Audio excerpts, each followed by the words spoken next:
नमस्कार. गोवर्धनाष्टक स्तोत्रातील पुढील श्लोक आज आपण पाहू. आनंदकृत सुराशीष कृत संभार भोजनम महेंद्र मदहंतारम वंदे गोवर्धनम गिरीम.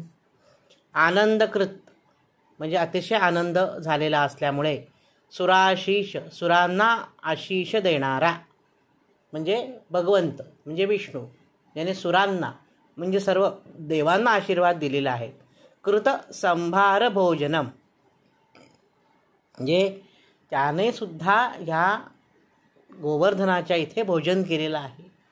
गोवर्धनावर ही सगळी मंडळी जात असत, कारण गोवर्धन हे त्यांच्या अगदी जवळ होता. त्याच्यामुळे गोवर्धनावर पर्वतावर चढायला जाणं, फिरायला जाणं, गायी चरायला जाणं, या सगळ्यांचं भोजन म्हणजे गोवर्धन होता.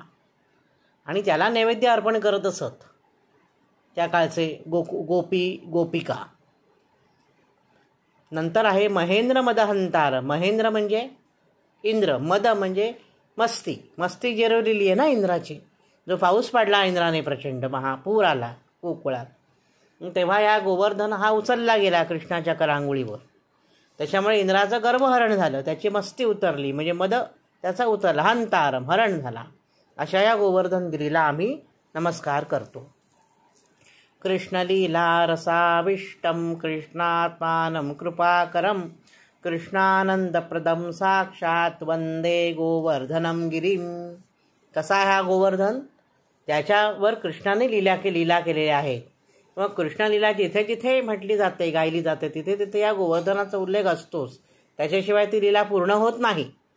कृष्ण आत्मानम, कृष्णाचा आत्माच जणू काही आहे, तो कृपाकरम, त्याच्यावर कृपा केलेली आहे कृष्णाने. असा कृष्णानंद प्रदम, कृष्णाला आनंद देणारा, अशा या गोवर्धनाला मी नमस्कार करतो. इतकं सुंदर वर्णन या ठिकाणी आपल्याला त्यांनी केलेलं दिसतं श्लोककर्त्याने. तर आजच्या भागात इथेच थांबतो. नवनवीन माहितीपूर्ण व्हिडिओ पाहण्यासाठी, ऐकण्यासाठी वैभवदातार ऑफिशियल हा माझा यूट्यूब चॅनल जरूर सबस्क्राईब करा. धन्यवाद.